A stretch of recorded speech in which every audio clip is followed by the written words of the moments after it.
Sometimes, life brings people back together when they least expect it. Not when everything is perfect, but when hearts are tired, guarded, and quietly hoping for a miracle. This is one of those stories, the kind that reminds us that kindness has a way of circling back, often wrapped in surprise. Imagine meeting the one person who once held your entire heart at a moment when you believe your best days are behind you. And imagine not knowing that the gentle smile in front of you belongs to someone whose life took a path you could never have imagined. Before we begin, take a quick moment to subscribe to the channel, hit the like button if stories like this touch your heart, and leave a comment sharing where you're watching from. Your support helps us keep bringing meaningful stories to life here on your channel name. Now let's begin.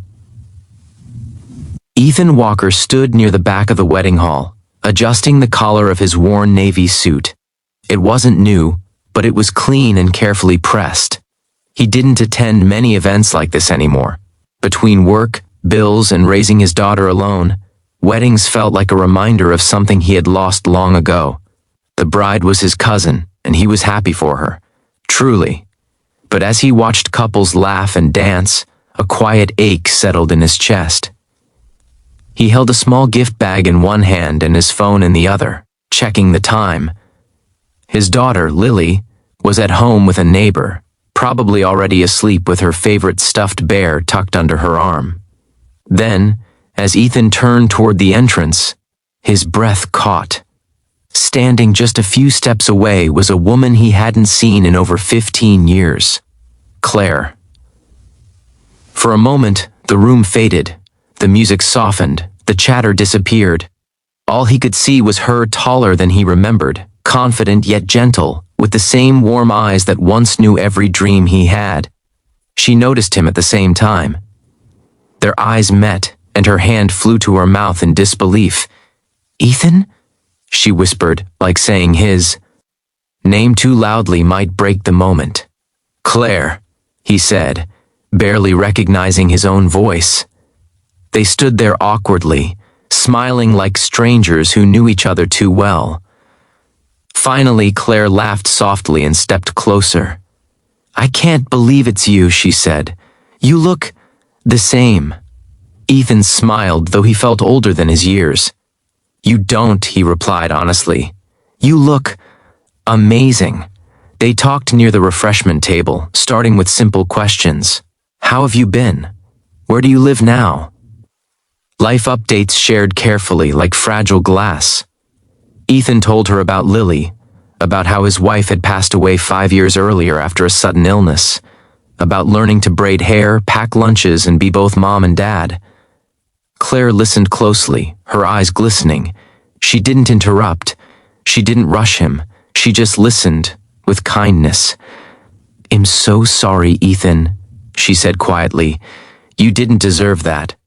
Neither did Lily, he thought, but he just nodded. When Claire spoke about her life, she kept it vague. She mentioned traveling, working in business, staying busy. Nothing flashy, nothing that hinted at the truth. What Ethan didn't know was that Claire was the founder of a global tech company, a self-made billionaire whose name appeared on magazine covers. She had learned long ago that wealth changed how people treated her, and tonight she didn't want that. She just wanted to be Claire again. As the evening went on, they found themselves sitting at the same table, laughing about old memories, talking about the night they shared their first kiss in college, about how life pulled them apart when ambition and fear got in the way. "I used to think you forgot me," Ethan admitted. Claire shook her head. "Never. I just thought you deserved someone better than me back then." Ethan smiled sadly. "I thought the same about you." Kindness filled the space between them, not the loud kind, but the quiet understanding that comes from shared pain and growth. Before the night ended, Claire asked, "Would you like to get coffee sometime, just to talk?" Ethan hesitated. His life was complicated, his heart still healing. But then he thought of how gently she listened, how she looked at Lily's photo with genuine interest, how safe he felt, just talking. "I'd like that," he said. Coffee turned into walks in the park, walks turned into dinners, and soon Claire met Lily. Ethan watched closely, protective and cautious, but Claire knelt to Lily's level, asked about her favorite books, and showed up the next week with a library card application. She never tried to replace Lily's mother. She just showed up with patience, warmth, and kindness. One evening, months later, Ethan finally learned the truth. A news segment played on the TV at a restaurant. Claire's face appeared on the screen, labeled as one of the most influential business leaders in the country. Ethan stared, stunned. "That's you," he said slowly. Claire exhaled. "I wanted to tell you, I was just afraid you'd see me differently." He sat quietly for a long moment. Then he laughed. "All this time," he said, shaking his head, "and here I was worried I couldn't even afford fancy dinners." Claire reached for his hand. "Ethan, I didn't fall for your bank account. I fell for your kindness, the way you love your daughter, the way you never complain, the way you show up." Tears filled his eyes. No one had seen him like that in years.